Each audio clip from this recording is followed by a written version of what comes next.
നാടക പ്രവർത്തകൻ മുരുകൻ പനവിള ഓർമ്മയായി. പുതിയ നാടക പരിശീലന ക്യാമ്പിൽ കുഴഞ്ഞു വീഴുകയായിരുന്നു. തന്റെ അവയവങ്ങൾ 4 പേർക്കായി പകുത്തു നൽകിയാണ് മുരുകൻ പനവിള യാത്രയായത്.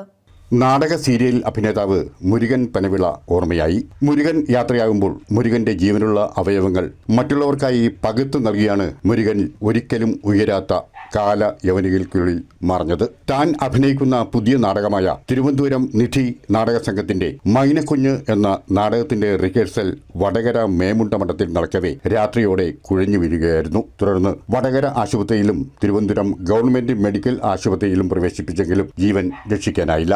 തിരുവനന്തപുരം സാഹിതി തിയേറ്റേഴ്സ്, അമ്പലപ്പുഴ അക്ഷരജ്വാല, കൊല്ലം കാളിദാസ, തിരുവനന്തപുരം അജന്ത, ആറ്റിങ്ങൽ അനുഗ്രഹ തുടങ്ങിയ സമിതികളിൽ വേഷമിട്ടു. കൂടാതെ മഴവിൽ മനോരമയിലെ മഞ്ഞിൽ വിരിഞ്ഞ പൂവ്, മൗനരാഗം, ഒറ്റശിഖരം, പൂക്കാലം തുടങ്ങിയ സീരിയലുകളിലും ശ്രദ്ധേയമായ വേഷങ്ങൾ അഭിനയിച്ചു. ഒത്തിരി നാടകങ്ങളിൽ ഒരുമിച്ച് അഭിനയിച്ച പൊടിയൻ പള്ളിത്തോട് മുരുകന്റെ ഓർമ്മ ഇങ്ങനെ പങ്കുവച്ചു. ഏറ്റവും അടുത്ത സുഹൃത്തും അതിലുപരി ഒരേ സമയത്ത് ഒരേ കാലഘട്ടത്തിൽ കലാരംഗത്ത് ഒരുമിച്ചെത്തിയവരും ഒരേ സമിതിയിൽ കലാരംഗത്ത് ആരംഭിച്ചവരുമാണ്.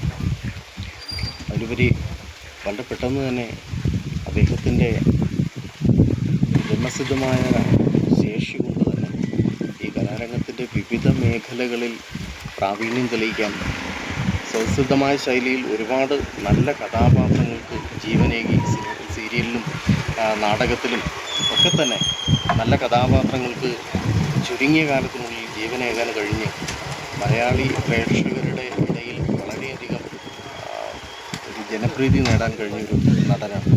മുരുകന്റെ ഭൗതിക ശരീരം വൻ ജനാവലിയുടെ സാന്നിധ്യത്തിൽ ഞായറാഴ്ച വൈകിട്ട് ചെമ്പഞ്ചിലെ വീട്ടുവളപ്പിൽ സംസ്കരിച്ചു. നാടകരംഗത്തെ ഒട്ടേറെ പ്രമുഖർ സംസ്കാര ചടങ്ങിൽ പങ്കെടുത്തു. ഭാര്യ അഞ്ജലി, മക്കൾ വൈക, പ്രഭൻ എന്നിവരാണ് മുരുകന്റെ കുടുംബം.